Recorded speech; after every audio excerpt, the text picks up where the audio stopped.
Бүгінгі шығарылымда Кюфо Тұлпар компаниясы. Негізін қалаушы Талғат Сақан. 2 жыл бұрын 88 миллион долларға бағаланған компания. Ниша автокөлік сату. Жылдық оборот 100 миллион долларды құрайды. Қазақстанда 18, Қырғызстанда 1, Өзбекстанда 6 филиалы бар.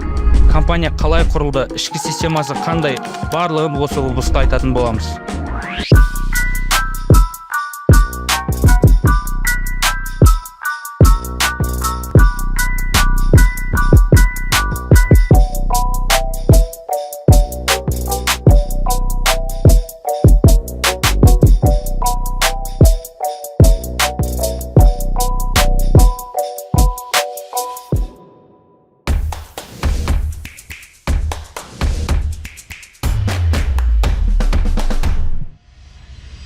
Ассалаумағалейкум Талғат аға.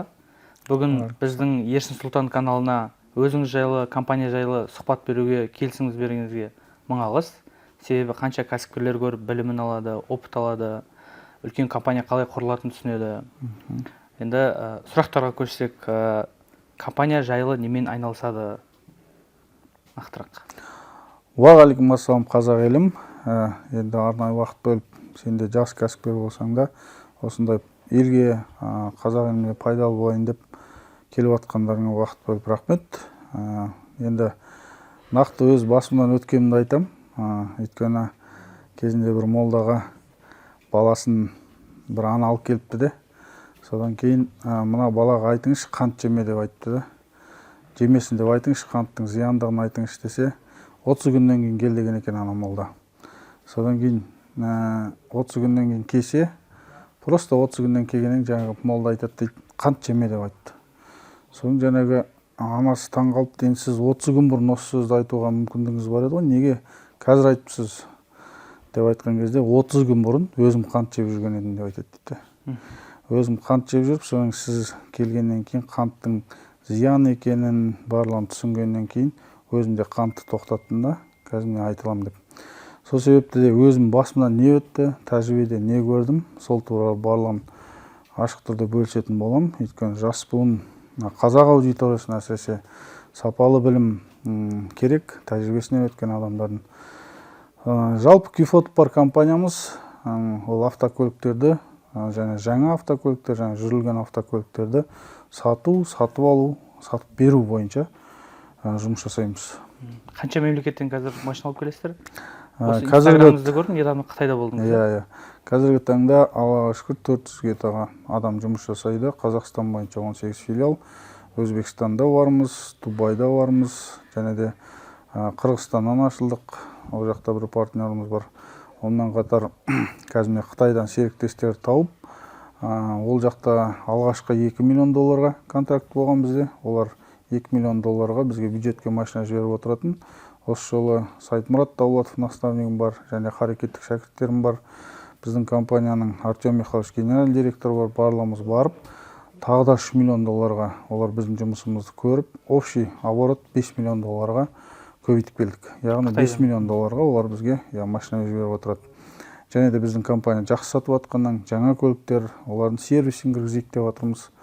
Өйткені сол сатылған көліктерге гарантия беріп, одан кейін ол көліктерді арғатай жасап беріп отыратын, бұзылса запчастарын әкеліп беріп отыратындай, сондай қызмет түрін көрсетіп отырмыз. Жаңа айтылған сумма бұл машиналарды подряд бере ма или қалай? Иә, бізге сол Қытайдың біздің партнерларымыз Жуан компаниясы өте үлкен 8 бағыт бойынша жұмыс жасайды.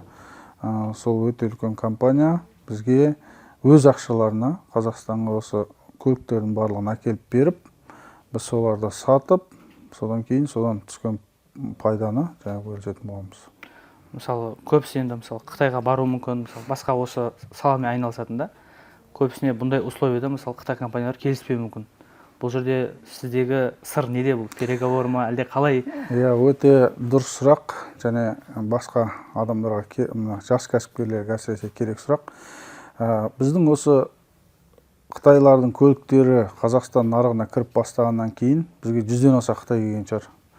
100-ден аса Қытай келіп, олардың барлығы бізбен істескісі келетін, және де олар бізді қонаққа шақырып сол жаққа, және де инвестиция салатындар туралы айтқан болатын.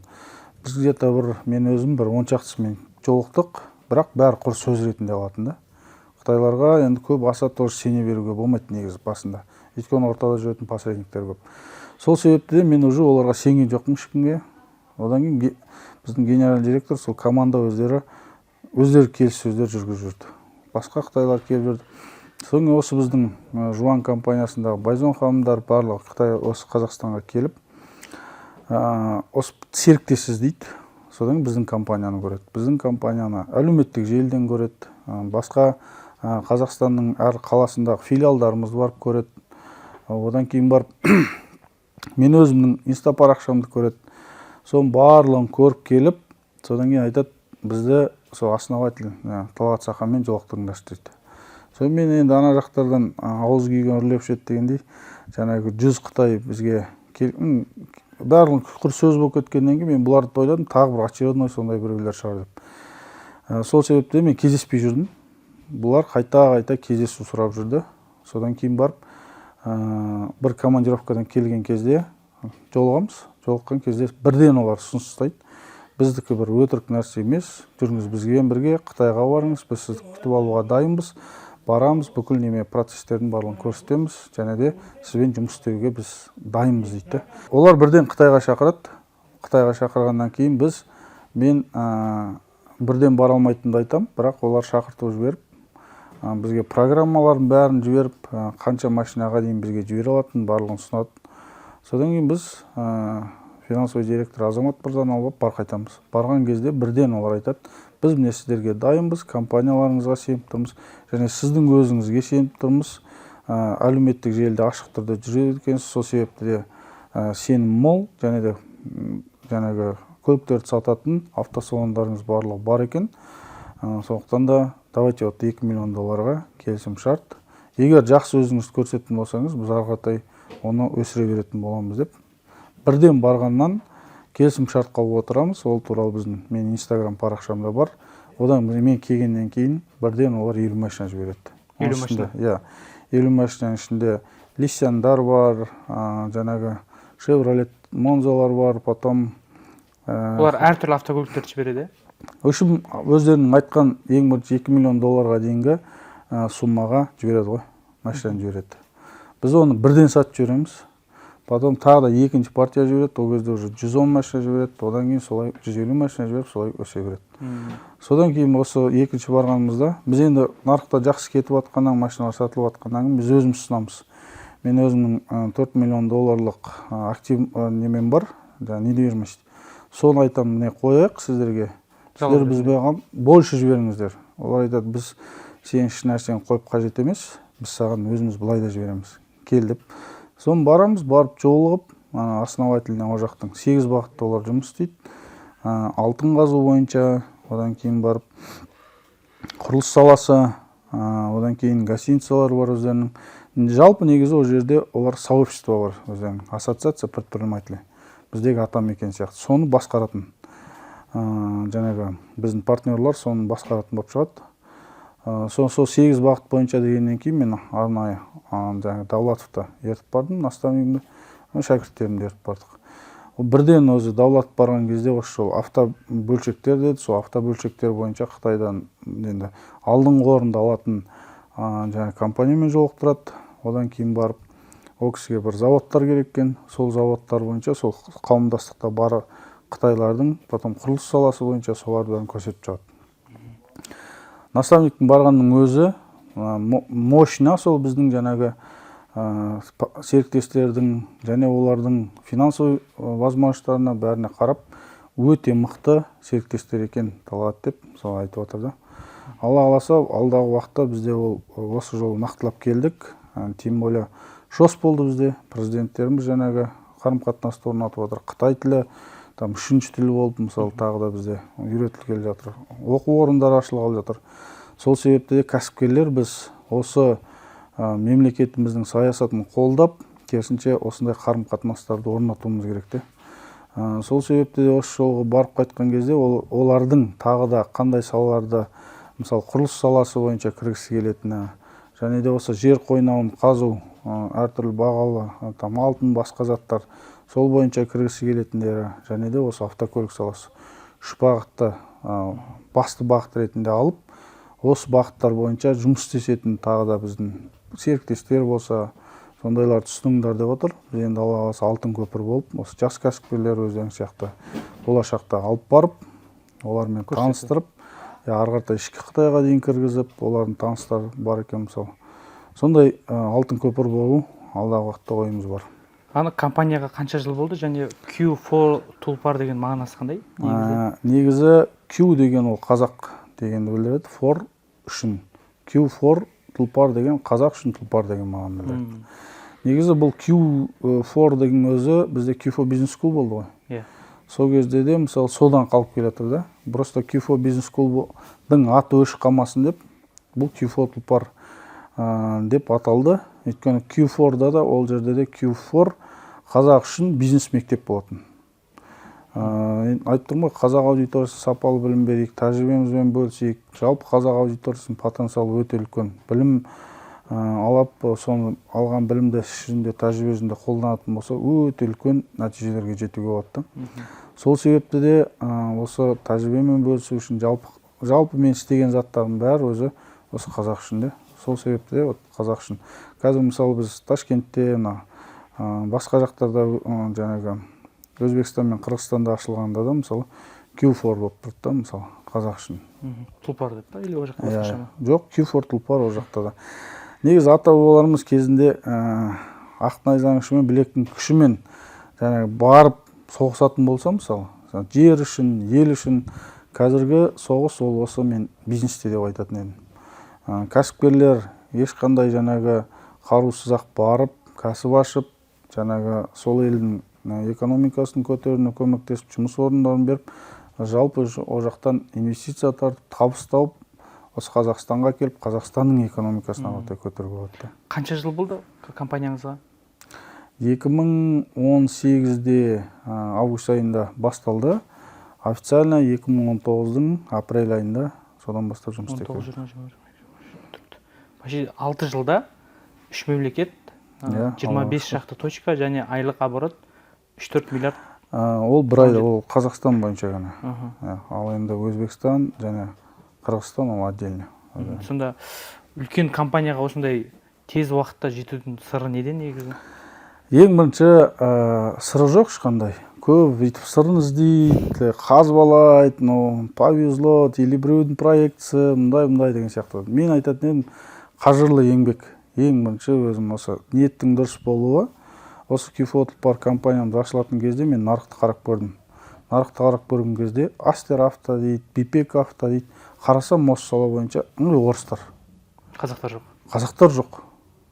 Содан кейін барып бойладым, неге осы сала бойынша, неге қазақтың компаниясы шықпасқа деп.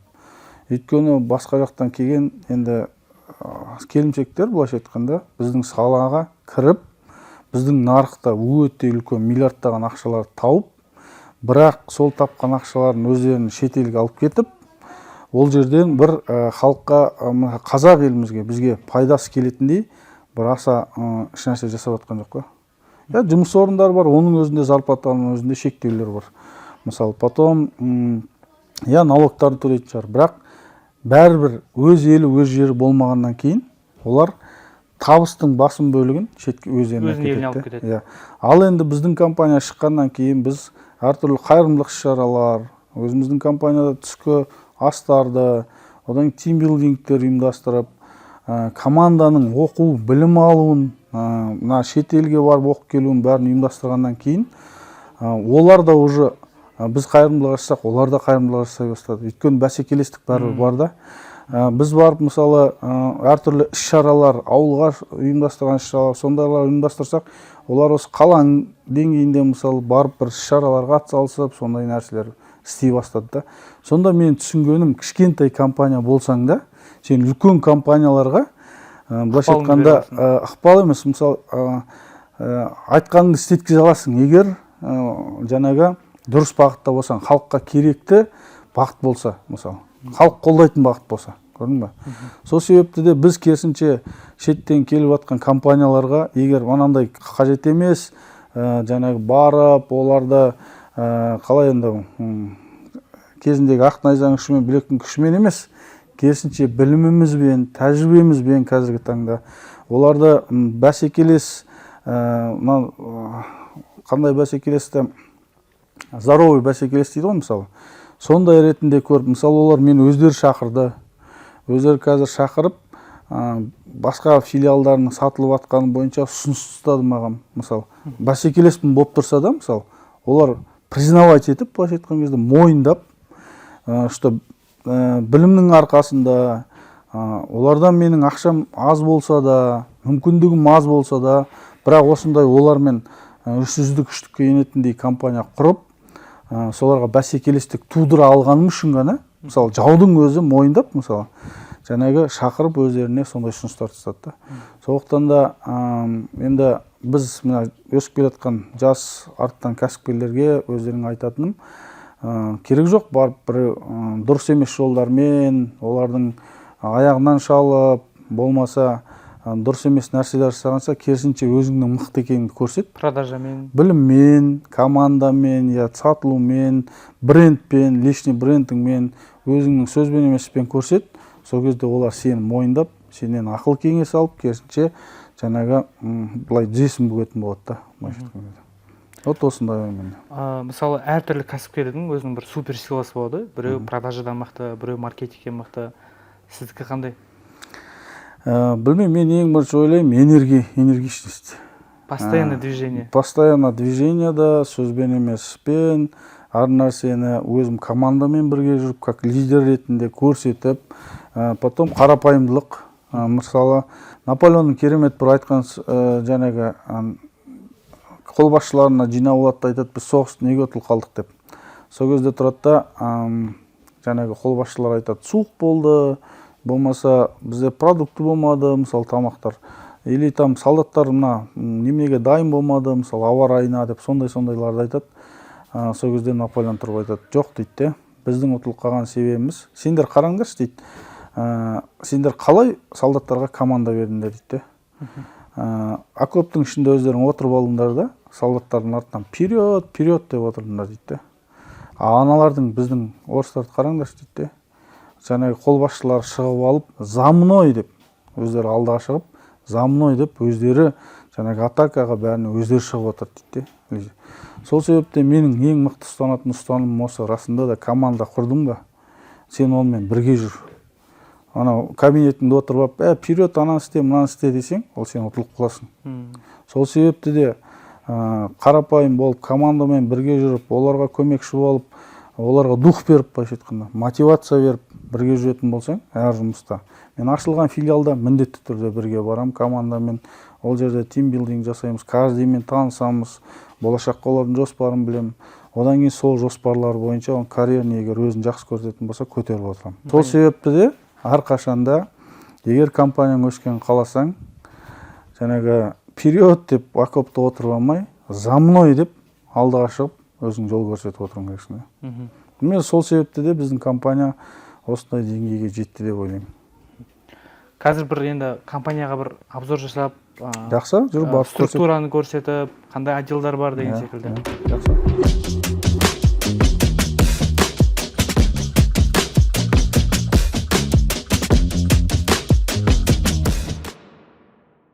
Мына жерде головной офис, мына жерде біз обучающий ғып, екінші офис жасап қойғанбыз. Бұл жерде бізде планеркалар өтеді, мына жақта онлайн арқылы жаңағы зуммен 18 филиалдағы, және де оның ішінде Өзбекстан бар, Қырғызстан бар, барлығымен жиналыс өтеді. Барлық филиалмен бізде. Содан кейін бұл жерде харекет менторлық курсымыз бар. Мына жерде Досекеңнің кабинеті негізі. Сол харекет менторлық курсымыздың сабақтар өтеді. Негізі бұл жерде асана не үйретіледі бұл харекет? Харекет менторлық курсымыз ең басынан басталған кезде мен өзімнің ашылып жатқан филиалдағы салондарыма руководительдерді, басшыларды былайша айтқан кезде өсіру, оқыту, яғни мен құндылықтарымды беру оларға. Мысалы, таза ниет, сөзбен емеспен көрсету, алған білімді бірден қолдану, командаға тоже қарапайым болып өзің сол көрсету. Сол себепті де міне харекет деген курсты ашқан болатын. Өте керемет нәтиже көрсетті. Қазіргі осы менде ашылып жатқан салондардың барлығы қазақтар өзіміздің осы харекетті бітіріп кеткен шәкірттеріміз ашып жатыр. Кейбіреуі менен бөлініп шығып, лучше өзіміздің қазақтар ашсын. Чем келіп басқа бір шетелдіктер ашқанша. Осы сала бойынша үйретіп, получается, қазір айттыңыз ғой, Талғат Сақанды харекетті оқып шықтым, мен оның бір автосалонын басқардым деген адамдарға инвестиция беріліп жатыр бірден мысалы. Команда оларға бірден барып құрап алу оңай болып жатыр мысалы. Осы жерде көрген тәжірибе бойынша соның барлығы мына шеттен келетіндерге нарықты бермеуге мүмкіндік тудырып жатыр да. Сол бір жағынан одан кейін кәсіпкерлерді біз 7-8 ағымда кәсіпкерлерді оқыта бастадық. Өте үлкен форматта мен 5 жылдық бойынша жинаған тәжірибемді деп Бақшасарайда өзімнің ұстаздарымды шақырып, ол жерде Ахметбек Нұрсила, Сайтмұрат Давлатов, сол кісілерді шақырып, өте үлкен бір форум өткізгем. Сол жерде біраз кәсіпкерлер жиналды. Олар өздерінің қазіргі таңда мықты нәтиже көрсетіп жатыр. Личный брендтерін дамытып. Жалпы не өзімнің бойымнан өтті, не тәжірибе алдым, соның барлығын қазақ аудиториясына беріп, жалпы осы кәсіпкерлік саланы жаңағы дамытуға өзімнің үлесімді қоссам деген ойым осындай. Сол форматта осы харекет курсымыз оқытылып жүріп жатыр. Мына жерде бізде намаз оқытатын намазханамыз бар. Мына жерде міне осы жерде бізде компанияда намаз оқитын адамдарымыз келіп, өздерінің намаздарын тікелей Алламен байланыстарын. Мына жерде бізде HR мамандар отырады. Біздің компанияның HR директоры Ерлан мырза және көмекшісі.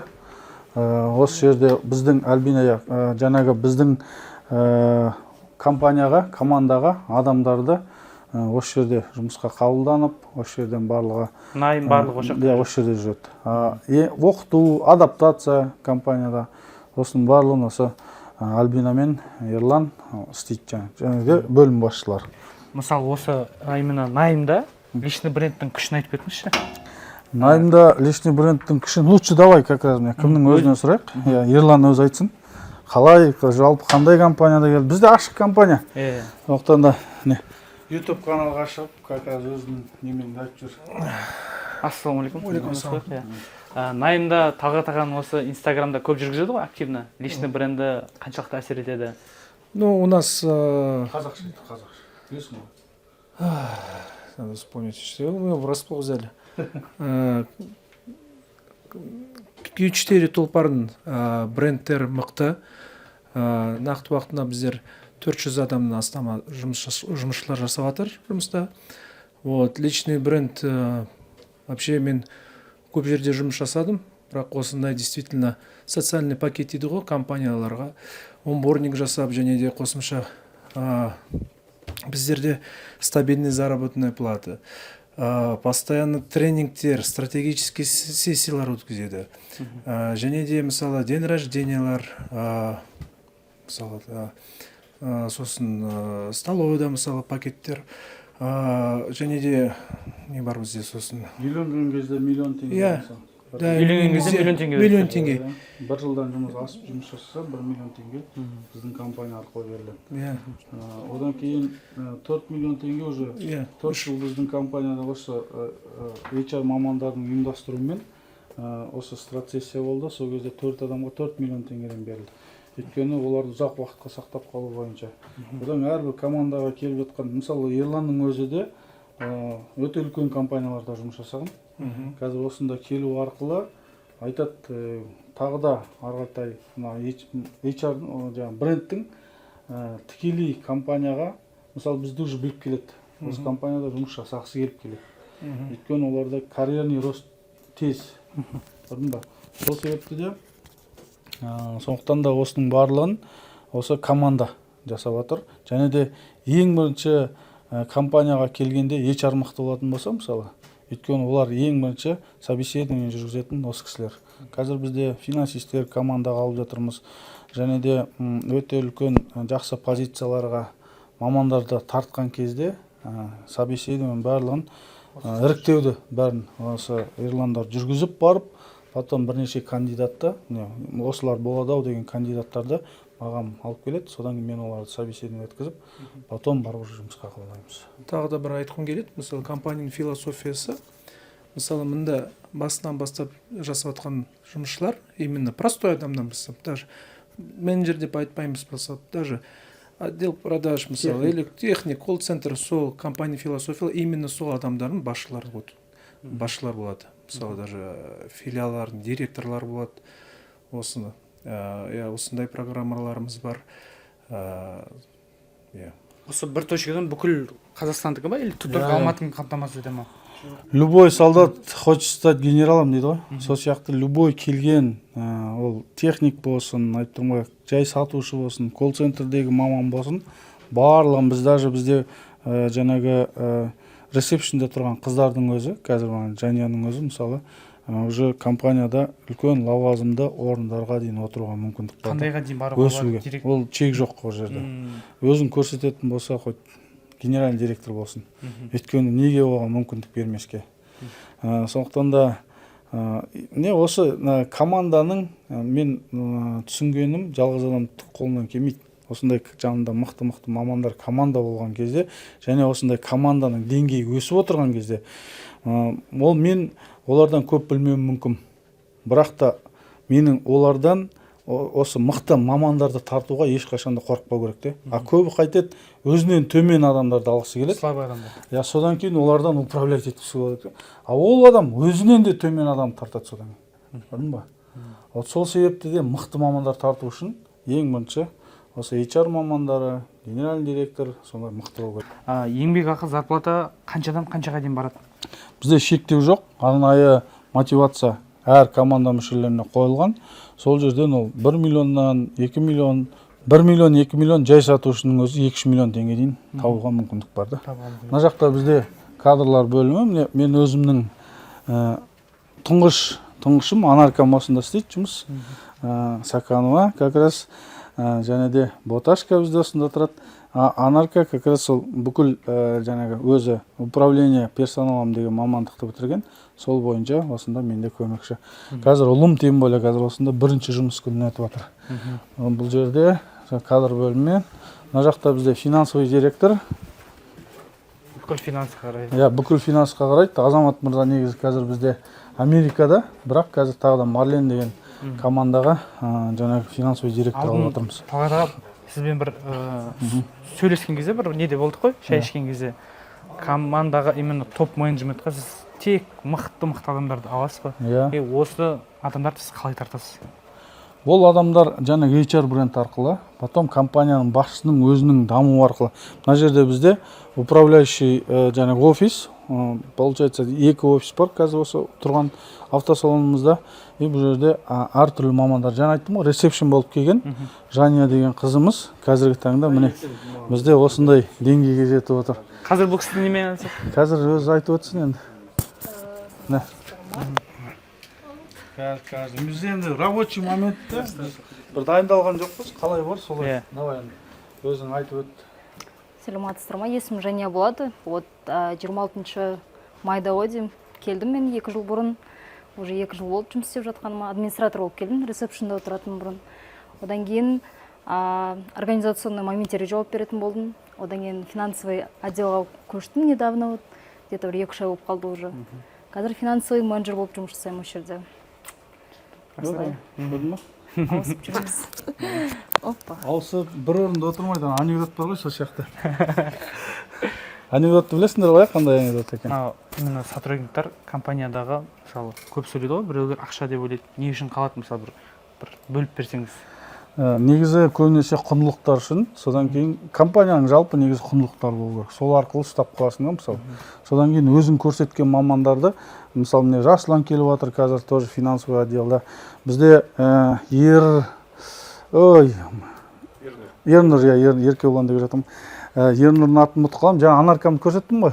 Жаңа Ернұр бізде Анаркаммен кластасы. Она осы компания ашылғаннан бері істеп келе жатыр. Тоже колл-центрде істеді, әртүрлі позицияда істеді. Қазір міне CRM бойынша, біздің CRM бойынша маман болып отыр.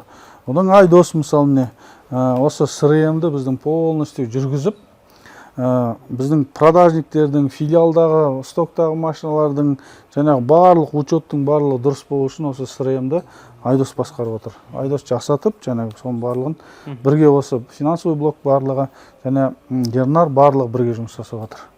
Жалпы, мына жерде Әсел ханым отыру керек, мамандарымыз, мына жігіт новый келді ме? Қандай? Дания, маркетолог. Уже бізде кейбір адамдар танымай жатыр, өйткені команда уже өсіп келе жатыр, сол себепті де. Данияр, қош келдің. Маркетологтар келіп жатыр, мына жақта әртүрлі мамандарымыз бар. Жалпы, жаңағы ең бірінші компанияда менің түсінгенім ұстақ болатын, ол компанияның құндылығы болу керек. Содан кейін как лидер болуың керек, өзің лидер болуың керексің деп. Сөзбен емес, әрқашан әркіммен тек қана жұмыс жайлы емес. Көбі мысалы тек қана жұмыс сұрайды. Оның жаңағы жеке өмірінде не болып жатыр, жаңағы семьялық жағдайы қалай, соның барлығын сұрап, оларды біліп, соған көмектесетіндей, және тимбилдингтар ұйымдастырып, сондай жағдай жасап отырса, сонда компания өседі. Мына жерде мына жазуды көрсеткім келіп тұр. Делай то, что любишь.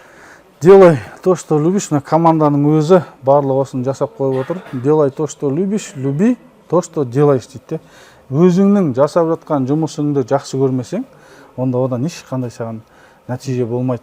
Өйткені адам қай жерде уақытын көп өткізеді? Телефонда? Қазір. Өзінің қандай немен қай жерде отыратынын айтқай. Адам жұмыста көп уақытын өткізеді ғой. Даже жанұядан да көп уақытты осы жұмыста өткізеді. Сол себепті де саған жұмысың ұнау керек те. Мынау біздегі айттым ғой, бірінші офис, ар жақта бізде біздің финансовый директор Марлен, және де біз Қытаймен, Марлен, қош келдің командаға. Недавно, Алла қаласа, бір аптадай болды, бірақ қазір өте жақсы нәтижелер көрсетіп отыр. Және де Марлен біздің Қытаймен жұмысты бастағаннан кейін Қытай тілін біледі, переводчик, орысша, жаңағы жол Сайдмұрат Даулатов бәрі риза болып отыр да. Керемет жігіт екен, Үрімшіде, және Қытайдың бірнеше қалаларында болып келген. Жаңа Батыр, менің Батырдың ағасы, біздің маркетолог өте сол Қытай тілін жақсы біліп, осы жол барған поездкамызда өте өзінің жақсы жағынан көрсетті де. Молодец, рахмет. Бізді алда кетпес үшін, Қытайлар бәрі алда кетпес үшін тілді білетін деп, өзіміз жанымызды алып алдық, молодец. Жалпы осы командамыз, Батыр, бізде маркетолог, менің личный жаңағы мобилографым, Инстаграмда контент бүткіл бәрін осы қазір менің жаңағы Инстаграмда да, тиктокта да, осы Батыр өзі уже бәрін пароль бәрін біліп алған, жүргізіп нетіп отырады. Мынандай сұрақта, кейбір кәсіпкерлер өзінің Инстаграмын жүргізбейді да, мен өзім сіздің Инстаграмды қарап отырмын, постоянно активныйсыз. Бұны қандай мақсатта жүргізесіз? Енді қараш, негізі сені көтеретінде, өшіретінде халық. Сонымен халықпенен тікелей байланыста отырмасаң, сен кабинетте отырып халықтың жағдайын біле алмайсың. Сол себепті де маған біздің компанияда қандай жаңағы дұрыс емес жұмыстар жасалып жатыр, менеджер дұрыс қызмет көрсетпеді ма, или там колл-центр дұрыс жаңағы звоноктар жасамады ма, соның барлығы маған кері байланыс арқылы, осы Инстаграм арқылы жазып отырады. Сол себепті де мен оны біреуге беріп қойсам, ол мені қалағандай жүргізе алмайды ол жер. Сол себепті де мен қазір анау жаңағы сен егер әкім бол, депутат бол, жаңағы или там кәсіпкер бол, егер сен нақты өзіңе халықтың ортасына шығып, солармен тікелей, мысалы су мәселесі болсын, потом мектептердегі қандай проблема болып жатыр мысалы, болмаса халықтың арасында ауылдың ішінде свет па, басқа ма мысалы, сондай қандай проблема болып жатыр, соны сен шығып білмесең, кабинетте отырып, оны басқара алмайсың, білмейсің. Сол себепті де мына Инстаграм, әлеуметтік желі, сол кабинеттен шығудың бір жолы деп айтар едім. Болмаса мен үнемі өзім халықпен бірге, халықта қандай, мысалы кеше ғана өзіміздің Қырғызстандағы филиалға барып қайттым, сол жерде таможнядан өтіп жатқанда қандай жерде қиыншылықтар бар мысалы, соның барлығын көзбен көріп, халықтың ішінде бірге жүрген кезде сенің шешім қабылдау сапаңсы арта түседі. Сол себепті де осы халықпен жүргеннен мына әлеуметтік жер алқа келіп байланыс беріліп жатқаннан кейін бізде мына жұмысымыз осылай дамып жатыр деп ойлаймын. Мына жерде бізде колл-центр, және ар жақта кеш болады. Менің ұлым бүгін бірінші күн жұмысқа шығып жатыр. Алла қаласа ана кезінде айтып жатырмын ғой, Абайды Құнанбай сондай тәрбие бермегенде Абай болып қалыптаспайтын еді. Сол себепті де қазір мектепті енді бітірді. Қазір жыл Қытайға бірге барып келді. Ұлымды жанымда алып алып, полный көрсеттім. Иә, ұлымды жанымда алып алып, бірге осы ол өзіне таңдау беру керек, тәжірибе алып, мысалы, ол мен айтып тұрған жоқпын, осы Кифот барда қалып.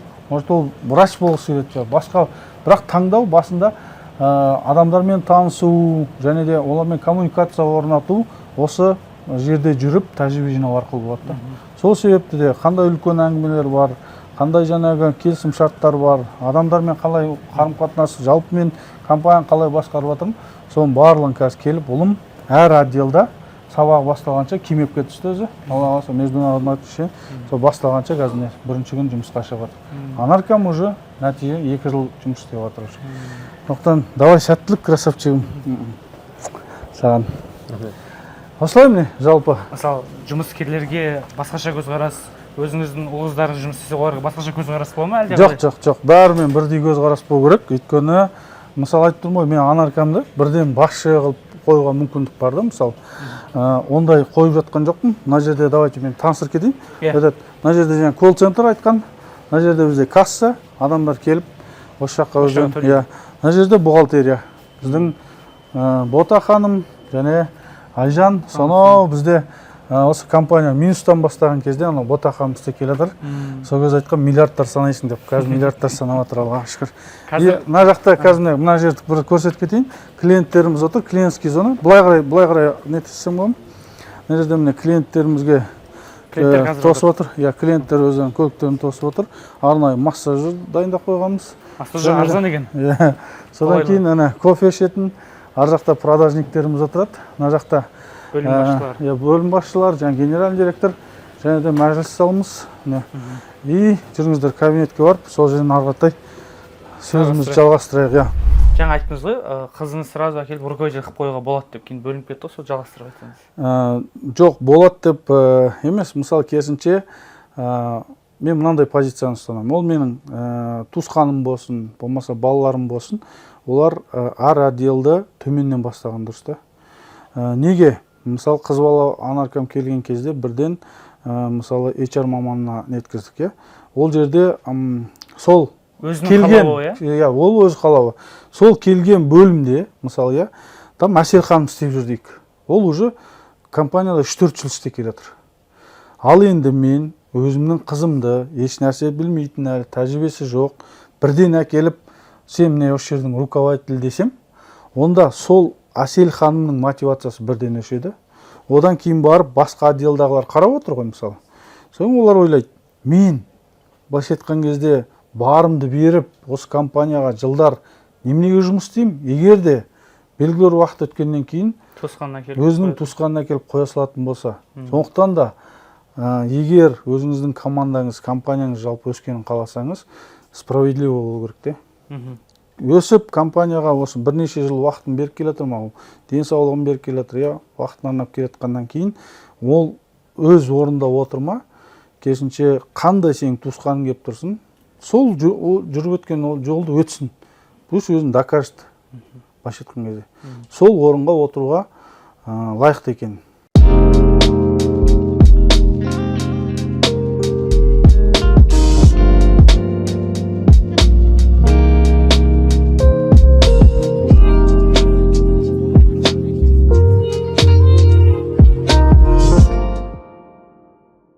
Енді продажаға тоқталсақ, сіздер жүрілген автокөлік сатасыздар, Қытайдан автокөлік сатасыздар, Дубайдан, и қанша процент объемды алады?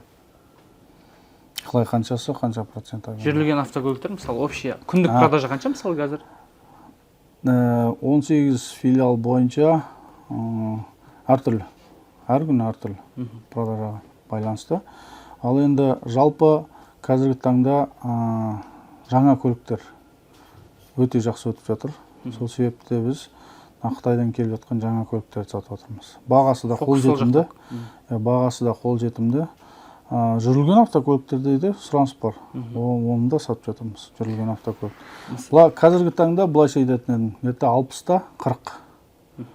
60% жаңа көліктер сатып жатырмыз, 40% жүрілген көліктер. Мысалы, Инстаграм дейді, таныстарымда айналысады, көбісі мысалы Кореядан автокөлік алып келеді, Қытайдан автокөлік алып келеді. Услугасын $500, $1000 сондай көреді ғой. Мысалы, сол кісілер енді қараймын да, мындай сіздер сияқты масштабқа шыға алмай жатыр да. Олардың жасайтын мысалы қателіктері қандай? Мысалы, сондай кісілерді көріп отырмын мүмкін да. Мен айтып тұрмын ғой, мен де ашық Инстаграмда барлығын қалай бастап жатырмыз, филиал. Осы жалпы Q-Photopar компаниямыз қалай басталған туралы да барлығы YouTube каналымда да бәрінде тұр. Ашық компаниямыз, конкуренциядан ешқандай қорықпаймын. Неге? Өйткені өзіме сенімдімін. Және де айтып тұрмын ғой, енді олар бастап жататын болса, мен соны 2018-де бастадым, мысалы, қазіргі таңда активтеріміздің өзі $1 миллион жетеді. Және де мүмкіндіктеріміз, және де менің өзімнің осы білім алу арқылы, сол алған білімді іс жүзінде қолдану арқылы, былайша айтқанда дәрежеде, мысалы, барлығы өсті де. Енді олар сол жолды пока қайталап, мен жіберген қателіктерді жетем дегенше, оған бір 4-5 жыл керек. Ал 4-5 жылда олар бар ма, жоқ па? Мысалы, мен Q-Photopar компаниямды алғаш бастаған кезде 1,5 жыл минуста болдық. 1,5 жыл минусқа ешкімде, мысалы, шыдай алмайды. Ары кетсе, 4 ай, 5 ай, 6 ай, одан кейін қойшы, мына болмайды екен деп тастай салады. Қанша қарызға кірдіңіз сол кезде? Ең бірінші сол Q-Pho бизнес скулды бітірген кезде менде 43 миллион теңге инвесторлардың қарызы болды, и 40 миллион теңгедей менде банкте қарыз болды. Общий сонда 83 миллион теңге қарызым болды. Аллаға шүкір, содан мысалы 1,5 миллион теңге бақ берген деген бауырымыз келіп маған осы Q-Photopar басталған болатын. Осы Q-Photopar басталған кезде жаңағы әртүрлі айтып тұрмын, мықты тәжірибе болды. Барлығын барып көліктерді өзіміз әкеп 50 миллион теңгеге тағы да инвестор тартып, оның барлық әлеуметтік желімде бар менің. Командамен қалай жұмыс істеп жатырмыз, Москваға бар келіп, ол жақтан үлкен компаниялардың опыттары қалай болып жатыр. Одан кейін одан франшиза алып келгенім түгел YouTube каналымда және де Instagram желімде тұр. Тәжірибемен бөлісіп қойғам. Сондықтан да бізді бір копировать. Ал енді мынаны айтатын едім. Я қазір көптеген автосалондар ашылып жатыр. Бірақ олардың барлығы копия болып жатыр да. Q-Photopar ол оригинал болатын болса, жаңағы копия болып жатыр. Көрдің ба? Сондықтан да копировать еткен адамдар, мен бұның құнын төледім. Көрдің ба? Бұның құнын төлеп, жаңағы франшиза сатып алдым. Құнын төлеп, уақытымды жібердім. Қаншама ұйқысыз түндер еңбек кетті, мысалы, оны просто копировать ете салам деген ол істемейді. Неге? Өйткені сыртын ғана көріп алады, белгілі бір неме сатылымдар жасайтын шығар, бірақ оның ішіндегі жаңағы өзіміздің программалар, мысалы, IT мамандар жұмыс істеп жатқан, оның ішіндегі жаңағы мықты мамандар, которые бір салонды басқару басқа деңгей, 18 салонды басқару мүлде басқа деңгей. Кейбір адамдар танымай жатырмыз командадағы, мысалы.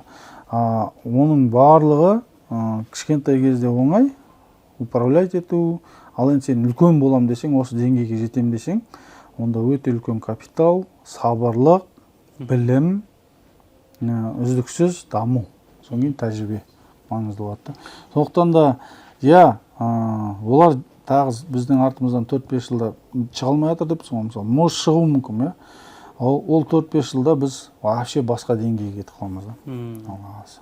Қазір қандай пландары бар? Әлде айтып алмай ма? Бұл менде айтып тұрмын ғой, менде ашық, мен ешқандай, мен ең бірінші бәрін әлеуметтік желіге жариялап тастаймын. Соны көп айтады маған, неге там конкуренттер көшіріп алады ғой, болмаса аяқтан шалғыштар болады ғой. Егер Алла тағала қаласа, ол орындалады. Сені кім мысалы, мен мынаған сенемін. Мысалы көп жаңа ойлар, мысалы, осылай кабинетте отырғанда, бір кітап оқып отырғанда, потом үйде жатқанда, мысалы, ұйықтар алдында жатасың, бір ой келді ма, мысалы, таң атқанша сен ол ой ұйықтатпайды да. Сен ертең тез-тез соған кірісіп кет, білмеймін қайдан энергия шығатынын, мысалы, ұйықтамай шығасың да. И сол кезде ол ой қайдан келеді? Жалпы біз айтамыз ғой, мысалы, ой ол тылсым нәрсе, былай. Жатырсың, жинаған тәжірибеңе байланысты мысалы потом өмірде көргеніңе байланысты ана ойды Алла тағала саған салады да. Енді Алла тағала салып тұрса, енді саған кім айтады ғой, аяқтан çalsın саған, иә, кім сені копировать етсін, бірақ ол саған ғана келді ғой. Сен егер тез-тез іске асырып харекет жасап оны істесең, отана мүмкіндік саған. Сен сол себепте мен ол ой келді ма, бірден потом маған білмеймін қандай немемен жұма күні келеді оған. Жұма күні келеді, мен бірден шығарам, үлкен істерін потом жариялаймын. Кей кезде аяқтан шалулар басталады, ұзақ, может 3-4 айға созылып кетеді. Мысалы, қазір айттым ғой, 5000 ал 5000 кәсіпкерді мен сразу бірден ойға келді, бірден жасадым, бірден шығардым. Розовый очки киіп алдым, ойладым, қазір барлығы маған көмектеседі, кәсіпкерлер біргеміз, үлкен форум жасаймыз, мына жақта Ұржардың кәсіпкерлері, мысалы, өнімдерін Алматыға келіп сатамыз, бұл жақтан біргеміз, Чимкент, мысалы, Астана жақтағы егіндіктер шықса, оларды біріктіреміз деген осындай ой, керемет ой болды. Мен ол ойымды әлі тоқтатқан жоқпын, 5000 ал 5000 кәсіпкер арғатай жалғасады. Бірақ жасап көргеннен кейін белгілі бір аяқтан шалушылықтар болады екен, көре алмаушылықтар болады екен. Сол себепті де ақырын ғана қазір өз ауылымнан, мысалы, Таскескенге общий баня жасап беру, мысалы. Родина алам дедім, ақырын істеу. Сондай уже тәжірибеден келе бастайды екен де. Бірақ мына ойыңды ешқашан тоқтатпау керек те. Позиция. Мынандай неме бар ғой. Керемет бір спортшыдан ба, ютубтан ба, по-моему, немеден көргем. Егер мен алдыма мақсат қойсам, дейді, мен сол мақсатыма жетіп өлем. Өліп қалмасам, жетем дейді до конца. Менде де сол позиция. Егер мен бір мақсат қойдым ба, ол мақсатты орындауға және сөзбен емеспен оны. Бірақ может уақыт кетуі мүмкін, бір жыл кетуі мүмкін. Кей кезде бірден орындалып кетуі мүмкін. Мысалы, тойды ол кезде как раз бізде Абай облысында өрт болып жатты. Ойбай, той жасауға болмайды деді. Қаншама аяқтан шалушылық болды. Бірақ қарамай жасап шықтық қой. Аллаға шүкір. Сол сияқты әртүрлі нәрселер. Филиал ашу болсын, мысалы, біз барып бір жерден филиалды ашуды, міне біз қазір Астанаға келдік, Астанадан филиал ашайық деп жатырдық десек, біз көріп кеткен жерлермен барып біреулер сөйлесіп кетуі мүмкін тағы да. Тез-тез алу үшін. Бірақ егер Алла тағала қалап тұрса, бәрібір сен сол жерді аласың, болды. Қандай саған аяқтан шалып болды. Сол үшін сен өзіңнің алған бағытыңа ешқандай сомнение ұстамау керек, жасағалы жатқан жұмысыңа. Одан харекет тоқтатпау керек те. Бір есік жабылса, екінші есік. Мысалы, мен видео айтам, план А жұмыс істемей қалды ма, сенде ары қаратай 42 harf бар. Б, В, Г, Д, Д деп, мысалы, қазақ немесіне кете берсең, Қ, Ғ бар ғой. Бірақ тоқтатпа да, харекет жасау. Компания жайлы бір-екі сұрақ қалды, одан кейін бар, тағы басқа нелер бар. Сіздер инвестициямен жасадыңыздар басында, компанияны. И жаңағыдай бір айтқаныңыз есімде қалып кетті, мен цикл оборачиваем десеңіз, соны бір ашып айтып жіберсеңіз. Көп жаңағы кәсіпкерлер, енді бизнесін бастап жатқан кәсіпкерлердің барлығы, жас кәсіпкерлер барлығы ойлайды, ең бірінші осы идеяма инвестиция тарту керек деп. Көрдің ба? Бірақ инвестициядан да бұрын негіз ақша шешпейді бизнесте. Көп өзімнің тәжірибемнен өткеннен кейін түсініп көріп отырмын. Айтпасам, мен осындай үлкен компания 1,5 миллион теңгемен ғана басталды. 1,5 миллион теңгемен. Бірақ оның алдынан бұрын инвестиция тарту үшін сен өзіңде білім болу керек, тәжірибе болу керек, жаныңда мықты командаң болу керек. Одан кейін барып, сол идеяң нарықта сұранысқа ие болу керек. Көбі қайтеді, идеясы бар, бірақ сол идеяға ең бірінші инвестиция тартам дейді. Тестілеп әлі жұмысты бастап көрген жоқ. Мен баста кеттім. Содан кейін барып, инвестицияны көп жағдайда жаңағы бизнеске салмайды, идеяға салмайды. Жаңағы бизнесті жасағалы тұрған адамға салады. Оның тәжірибесі бар ма, соған қарайды. Сол себепті де инвестиция ол бірден былай қарау керек те, жас кәсіпкерлер әсіресе, оны жауапкершілік ретінде қарау керек. Көбі оңай ақша ретінде қарайды. Ниет уже бірден дұрыс емес бұл жерде. Көрдің ба?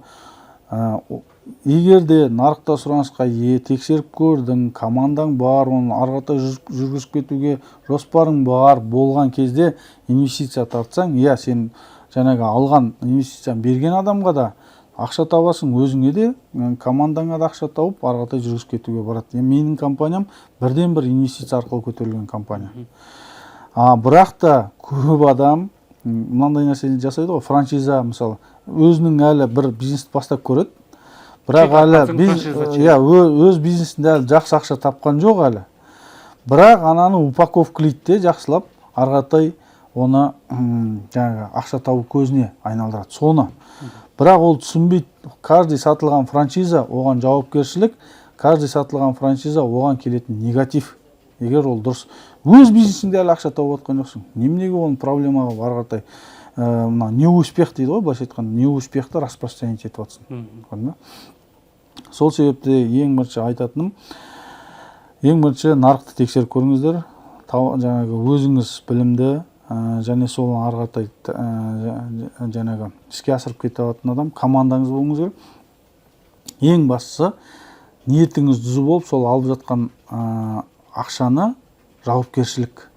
Өйткені ол адамда, сол мысалы, допустим, 10 миллион теңге берсін, 10 миллион теңгені ол бала шағасының аузынан жырып отырып беріп отыр саған. Өзі демалысқа бару керек болып еді, мысалы, бір Таиландқа демалысқа. Оған бармады. Болмаса бір киім кешек алу керек еді, қызығып жүрген киім кешек. Бірақ оны алмады. Жинады да саған сеніп беріп отыр. Ал сен оны аласың да, идеяңды іске асыру үшін, болса бол, болмаса болмақ. Қандай ол түсінік мысалы. Көп осылай қарайды, көп жастар осылай қарайды. Сондықтан да олай қарамай жауапкершілік ретінде қараса, ниет түзу болса, хотя ана кісінің алған бизнес жүрмей қалды деген кезде қайтарып беріп, мысалы Кифо бизнес скул жасаған кезде менде солай болды. Жүрмей қалды, бірақ мен бәрін айттым. Қалай қайтарам білмеймін, бірақ қайтарып берем. Сол қайтарып берген ақшалар Кифо тұлпарға қайтадан инвестиция болып салынды. Неге? Өйткені олар көрді, айтты, талғатқа салсаң, ақшаң қайтады. Тіптен пайда таппадым дегенде мына салған ақшаң қайтады. И ол уақытылы қайтып жатты. Кейбір адамдардың мысалы әйелі ауырып қалған екен, олар там операция жасату керек болды. Сол кездерде мен звондап өзім ақшаңды алып кет деген кезде ана кісі таң қалып, мен әйеліме как раз ақша керек болып жатыр еді, операцияға бару керек еді. Рахмет та кесіге. Рахмет деп осылай. Потом енді Алла енді сенгісіз жағдай. Мен осы мына Кифо тұлпар көтерілу барысында бір кісіге біраз ақша қарыз боламын. 10 миллионнан аса ақша қарыз боламын. Ол кісінікі ең артқа қалтырып қойған болатын. Соны бірақ ол басында звондап жүреді, өзі намаз оқиды, сондай діндегі адам болатын. Соны жаңағы звондап жүреді, қайдасың, екеуміз ұрыс керіс кешек бардық, распискамды жаздыртып алды. Содан бірақ звондамай кетті мүлде. Звондамай кетті. Потом мен уже ақша тауып компаниямыз көтерілгеннен кейін мен өзім звондаймын. Өзім звондасам, ана кісі бірден телефонды алады айтады ғой. Осылайша қайдасыз, келіңіз, ақшаңызды алып кетіңіз, осындай айтсам, мен аэропортта қазір қонып жатырмын. Тәке, рас па дейді. Я, рас, келіңіз. Қайда? Осындай адрес, осы жерге келіңіз. Осында келеді как раз офисқа. Содан кейін тұрамын да, прикинь, сол кезде енді келіп жатыр ол кісі. Құрма қолында. Потом зәм-зәм суы беріп жатыр да, сөйтсем сол кезде ол Меккеден келе жатыр екен, кіші қажылықтан. И сол қажылыққа барған кезде ол сұрапты. Болған жағдай мне. Алла тағала не етіп тұр ғой. Болған жағдай, барғанда Алла тағаладан сұраған ғой. Маған қарыз адам мүмкіндігінше қарызымды қайтарсыншы деп те сұраған екен де, қарыз адам. Бірақ мен оның ойында жоқпын. Басқа бір тағы қарыз адамдар болған ғой. Соларды сұраған, каким-то образом самолетіне қонып келе жатыр, мен звондап тұрмын ғой. И ана кісі келетін жерге жаңағы зәм-зәм суын беріп, рахмет, Алла разы болсын, осылай ақшасын алып кетеді де. Сондықтан да қанша уақыт өтіп кетсе де, мен өзіме мақсат қойғам, менің осы өмірде мойнымда ақшалай қарыз ешкімдікі қалмайды. Сондықтан да Инстаграмға сол кезде ананы өзімде таң қалып, Инстаграмға жариялаған болатым сол кезде. Маған мен қарызым мойнымда болса, хабарласыңыздар, мен ұмытып кеткен қарыз болса хабарласыңыздар, келіп қарыздарыңызды алып кетіңіздер. Сондықтан да ең бірінші түсінген нәрсем, сен жауапкершілік ретінде қарау керек инвестицияға. Содан кейін инвестицияны алғаннан кейін жаңа айтып отырсың ғой, қалай оны жаңағы оны мен финансовый директор жалдадым. Бәленбай миллион ақшасын беріп тұрып жалдадым. Содан кейін инвестицияның біздегі компаниядағы айналу циклін санадым. Сол кезде таң қалғанымыз, ол мен потом біріншісін жалдадым ғой. Одан кейін екіншісін жалдадым, тағы Сайдмұрат Талғаттың Анатолий деген емес. Сол кезде екеуінің айтқаны дәлме-дәл келген кезде мен өзім таңғалдым. Мен сол кезде бірақ өзім түсінбейді екенмін. Біздің Кифотпар компанияға келетін инвестиция ол 4 рет айналады екен. Мен өзім сатып бір айда 4 рет айналады екен. Неге? Мысалы 10 миллион теңге кірді делік. Бірінші аптасында сен 10 миллион теңгеге бір машина сатып алдық. Там үстіндегі үстемақысын қостың да аптаның аяғында сатып жібердің. Бір аптада сатылады машина. Сатылып кетті. Келесі қазіргі жағдайға, мысалы біздің сол кездегі жағдайда ол солай болды. Қазіргі жағдайда мына қазір автокөлік нарығы біраз тұрақтап қалды ғой. Сол себепті де қазір есептетіп болу керек оны. Бірақ біз сол кездегі мен 2019-20-21-лерде солай есептеткізген кезде бізде жаңағы көлікті аласың, бірінші аптасын сатып жібересің, екінші аптасын сатып алдың, қайтадан сатып жібердің, үшінші аптаны мысалы бір-ақ күнде өтіп кетеді. Үшінші аптаның басында алдың, сол күн өтіп кетті. Тағы да сондай 4 рет айналады екен. Жоқ дегенде, түкте сата алмадым, айналмады дегенде 2 рет айналады екен. Соны түсіндім, содан кейін қорықпай инвестиция тартып, өйткені жауап алатынымды түсіндім. Біріншісін мысалы инвесторға берсем, екіншісін сататын болсам, бәрібір өзіме пайда алып қалады. Сол себепті оның бәрі есеппен келетін нәрседе. Бірден былай, инвестиция мен былай істей салам, мамандармен ақылдасу керек міндетті түрде. Ол айттым ғой, үлкен жауапкершілік өйткені. Компанияның қазіргі оценивать етеді ғой. Соны алдым мен бір жерден көрдім да, есіме шығып тұр. Қазір қаншаға оценивать етіледі? Мен сол кезде жатқан біздің компанияның долясын Асетжандар сатып аламыз деген. Сол кезде потом Давлатов мен партнерім болған. Сол кезде біз есептетіп көрген кезде аудит жасатқызып, потом сол 2021-де болды. 21-де 88 миллион долларға оценивать етілді. 2021-де? Иә, 21-22-де.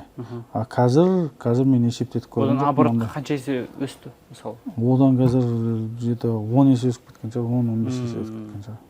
Почти сонда 1 миллиард долларға оценивать етілді. Аллаға шүкір. Қазір мына қытайлық біздің серіктеске барған кезде олар сұрады компанияның емес сатыла ма деген сияқты долясы. Оны болашаққа қалдырдық. Сізде бұл компания 100% доля өзіңізде ме? Мен өзімде 100% доля. Сайдмұрат Давлатов жайлы айтып өтсеңіз, ол жеке оқытуында болдыңыз ба? Сайдмұрат Давлатов негізі әрбір кәсіпкерде, мен ойлаймын, жаңағы осы бизнес жасап жүргеннен кейін ода наставник болу керек деп. Өйткені наставник сен сол жолды жүріп өткен адам.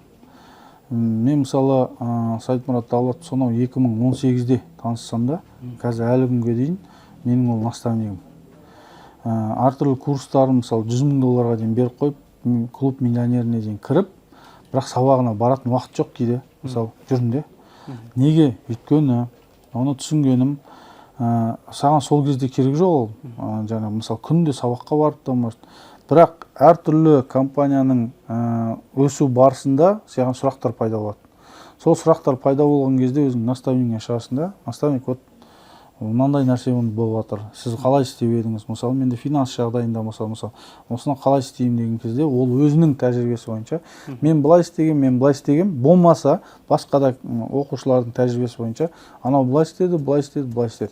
Содан кейін сен өзің соны қабылдап аласың да, одан тағы бірнеше наставниктерім бар. Сол кісілердің барлығына барамда ақылдасып сұрап, потом нақты решением былайша айтқанда өзім қабылдаймын. Былай істеймін или былай істеймін. Сол себепті де Сайдмұрат Давлатовта 2018-де мен қарыз болып жүрген кезде осы мындай мен сияқты қарызға кіріп кетіп, содан сол қарыздан шыққан адам бар ма екен деп іздедім. Соны іздеген кезде Сайдмұрат Давлатов шықты.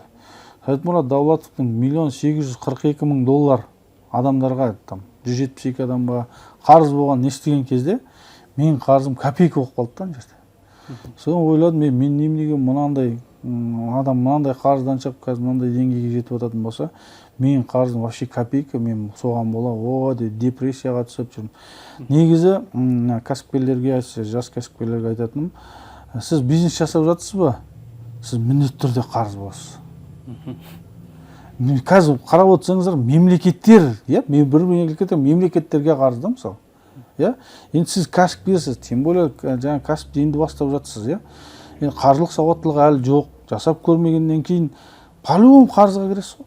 По-любому. Сондықтан да кәсіп жасап жатқан кезде мен айтатын қарыз деген ол болу керек міндетті түрде нәрсе. Сіз мысалы кішкентай бала болып тудыңыз, содан кейін жүретін кезде құлайсыз ғой, қайта құлайсыз, қайта құлайсыз. Сол сияқты қарыз деген нәрсе бизнесте ол сол құлап қайта тұру сияқты нәрседе. Мен солай түсінемін. И ол любой кәсіпкер қазір миллиардер болып отырған, миллионер болып отырған кәсіпкерлердің бәрі қарыз болған когда-то адамдар. Сондықтан қарыз болсаңыздар, қуаныңыздар, керісінше дұрыс жолда келатсыздар. Қазір бірақ қарыз болғаннан тоқтап қалмау керек. Алға қаратай жауапкершілікті ол сізді Алла Тағала көтере алмайтын құлына жаңағы неме бермейді дейді қиыншылықта. Значит, мысалы 100 миллионға кіріп тұрсыз ба қарызға, красавчик 100 миллион теңге табатын мүмкіндігің бар. 100 миллион теңге мысалы таптың да қарыздан қайтарып тастадың ғой. Енді сенде сол 100 миллион теңге табатын қабілет қалды да. Сол қабілетті қолдан да ары қаратай 100 миллион тапта жүре бер. Одан 200 миллион табатын қабілетке кетесің. 300, мысалы 10 миллион теңгемен, мысалы 1,5 миллионмен басталды дедім ғой, кифотлық бар. Маған осы жетеді деп жүре берсем, мен мына деңгейге жетпейтін едім. Сол себепте үздіксіз дамуда болу керек та. Қателік жасайсың, құладың, тұрдың, қайтадан кеттің. Құладың, тұрдың, қайтадан кеттің. Сол себепте осы Сайдмұрат Даулатов мен ең бірінші барған кезде мен бірден көретте консультациясына $500 алып барам. Ол кезде $500 болады. Қазір өсіп кетті мысалы. Содан кейін ол 2 сағат сөйлеседі менімен. 1 сағат өтіп бартқаннан кейін мен уже қипықтай бастаймын. Менде $500 деп айтып жатсам, айтады, не беспокойся, мен сенен ақша алмаймын дейді. И сол бірінші кездесуде маған осылай қарап көріп отырып, Талғат, ты знаешь, что ты будущий миллионер дейді. Мен айтам, мен білген өзім қарыз болып тұрмын. Маған алған курсын сату үшін мен мақтап тұрып жаңа деп. Сонда ойлайсың ғой, қалай сен қарыздасың, будущий миллионер деп айтады. Сөйтсем негізі ол эксперт адамдарды білетті, уже қаншама адам өтті ғой алдынан. Мысалы признактарына байланысты, там мінезіне байланысты ма білмеймін, айту қарап сен будущий миллионер деді. И Аллаға шүкір айтқандай болды. Сол себепте мен қазіргі жаңа қарызға кіріп кеткен адамдар болса айтатыным, сіздердің маңдайларыңызға қарыз деп таңба басып тастаған жоқ та. Менде қарыз болған, бірақ мен маңдайымнан көріп тастадым қарыз болған адам деген. Сондықтан да керісінше сол қарызды тоқтамай ары қаратай қайтарып, жауапкершіліктен шығып, сол арқылы ары қаратай дамып, жаңағы кәсіпорын ары қаратай жұмыс орындарын ашып, ары қаратай тек потом мынандай нәрсені айтамын. Мысалы ауылдың деңгейінде бір бизнес жасап жатсың. Сен потом жаңағы облысқа, ауданға шығатында мүмкіндікті ойлан. Ауданға шықтың ба, облысқа шығатын мүмкіндікті ойлан. Облысқа шықтың ба, уже Қазақстанға шығатын мүмкіндікті ойлан. Бір орында тұрып қалма. Көбі қайтеді қазір. Кейбір адамдар да бар, мысалы. Оны қарайсың енді, кейде мен өзім түсінбеймін. Бір көбілтті алып алады, оны өзі кредитке алынған. Ауылда бір үй бар ма? Жизнь удалса деп жүрді, мысалы. Қараш, мысалы. Машина бар, үй бар. Машина бар, үй бар, бірақ менде жизнь удалса дейді. Я, шүкір. Ана басқа адамдарға қар, кейбіреуінде машинада жоқ шығар, кейбіреуінде үйде жоқ шығар. Я, шүкір. Бірақ біздің ойлағанымыз сондай болып тұрса, Алла Тағала может одан да үлкен мүмкіндік беріп қойған шығар. Сен оны кредитпен жүрсің, может ол кредит жауып тастайтын мүмкіндігің бар шығар. Ары қаратай жаңағы қарекет жалғастыра берсең. Ертең бала шағаңа мирас қылып тастап кететіндей бір байлық или там кәсіп жасауға мүмкіндігің бар шығар. Сондықтан ешқашан өзімізге шектеу қоймау керек те. Осы жақында ұстазыңызға LX 600 бердіңіз, және Инстаграмда көріп отырамыз, көп кісілерге машина бересіз, Ахметбек Нұрсел ағамызға бердіңіз. Қазақта мақал бар ғой, қыран құс шашып жейді, қара құс басып жейді деген секілді. Осы жайлы бір айтып өтсеңіз. Так, қазақтың мақалын мықты қосып жібердің. Молодец. Ол енді өзіміз көлік сатып жүргеннен кейін, және де мен мына позицияны жақсы ұстанамын. Саған төменде болған кезде кім көтерілуге, жоғары шығуға, баспалдақ бойынша кім өз үлесін қосты, ол адамдарды ешқашан ұмытпау керек те. Менің әкеме де бердім LX 600 мысалы той жасап тұрып ауылда. Өйткені кезінде әкем Запорожьені сатып жүріп, мені осы оқуға түсірді. Оқуға түсірмегенде мен қазір Талғат болып отыруым екіталай еді. Өйткені көп енді менің қатарластарым болсын, потом менен кейін бітірген кейбір ауылдан шыға алмаған балалар бар. Бірақ потенциалдар менікінен де жоғары еді. Сондықтан әке-шеше баласы үшін бәрін бергісі келеді, кейбіреуге қойшы мүмкіндік жоқ қой деп тастап қояды мысалы. Содан кейін ауылдан шығарылмағаннан кейін жаңағыдай білім алмағаннан кейін, тәжірибе жинамағаннан кейін сол деңгейде қалып қоясың. Сол себепті де мен сол әкеме Алла разы болсын рахметімді айтамын. Сол кезде өзіме сол Қызылға бітіріп шықтым оқуда. Алдыма осы жасыл Запорожда жыл сайын қандай көлік шығады, последний марка көліктерді әкеме мінгізіп отырамын деп өзіме мақсат қоямын. Аллаға шүкір, сол мақсатқа жеттік. И сол сияқты менің ұстаздарым мені осы деңгейге жеткізуге білім нұрымен және тәжірибе беріп, осы деңгейге жеткізуге атсалысқан ұстаздарым болғаннан кейін, ол да бір ойда жүрген сол ұстаздарым шақырып, оларға көлік мінгізсем деген ой арман мақсатым болған. И сол арман мақсат орындалды. Содан кейін барып, ол сол өзімнің былайша айтқан кезде арман мақсаттарыма Аллаға қойған. Және оларға алғыс ретінде, еңбегінің жемісі ретінде былайша айтқанда. Ал енді басқа адамдарға көлік беруді жаңағы ұнататыным, өйткені жақсылықтың жаршысы болып жүр дейді мысалы. Потом бұл өмірде мен түсіндім, біз өзімізбен бірге байлықтарға қарай алып кете алмаймыз. Жалпы байлықтың өзі сынақ негізі келіп жатқан. Кезінде ата-бабаларымыз бай болған кезде бір бай бір ауылды көмектесіп, солардың тамағын, жаңағы жағдайын бәрін жасап отырғанда, мысалы. Сол себепті де, жаңа өзің керемет мақалда айтып кеттің ғой, қыран құсы шашып жейді деп. Сол себепті ата-бабаларымыз бізде сондай салт дәстүрді ұстанғаннан кейін, неге мен де осы салада жүргеннен кейін, ол өнер саласында жүргендерге беріп жүрдім. Жалпы қарапайым ауылдан шығып, мысалы, өз күшімен ешкімнің көмегінсіз нәтиже көрсетіп жүрген саладағы адамдарға бердім. Одан кейін барып алғыс ретінде ғой оның барлығы. Қазір мысалы мына ауылымызда Алла қаласа 17 тамыз күні ат жарысы болғалы жатыр. Мен салып берген немеде, жаңағы ипподромда, сол Сахан Жұмаділ атында ипподром ауылының жанынан салып бергенбіз. Сол жерде алтын тай өтеді Алла қаласа. Ол жерде де біздің Кивотопар компаниямыз бір көлік, одан кейін бүкіл жүлделердің барлығын спонсировать ететін боламыз. Ол ондаған миллион деген ақшалар. Сондай мысалы, оны мен өзім бір жағынан зекет ретінде қараймын. Мысалы мен жақсы эмоция сыйлау, мысалы. Енді жалпы қазір Алла қаласа өте көптеген осы көліктер беру бойынша арман мақсаттар бар. Мысалы командадағы адамдарға деген сияқты, потом жағдай жоқ, білмеймін, жастар болсын, мысалы, оларды демеу. Қазір мысалы әртүрлі медреселер, онымен қоса біздің осы Кивотопар компаниямыз жаңа көмек ретінде беріп отырған жастарды, әсіресе біздің Абай облысында жаңағы ұстаз деген, мұғалім деген проекттілер бар ғой, мысалы. Сондай проектлерге атсалысу.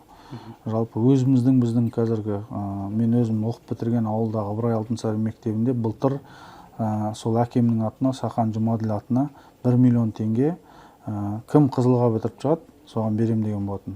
Былтыр бердім, бір қыз бітіріп шықты. Биыл сол, білмеймін, сол көмектесті ме, Аллаға шүкір, біздің мектептен 2 Қызылға бітіріп шыққан адам бар. Биыл 2 миллион теңге берілді, мысалы. Ана жолы енді ауылға барып, өзіміздің қарыз адамдар магазинде болған, ол кісілердің оның барлығы мен өзімнің артымда осымен сендер жастарға жаңағы айтып отқан сияқты қарға құс болмаңдар, басып жеме, керісінше бөліп же. Өйткені айтып тұрмын ғой, байлықтың өзі сынақ.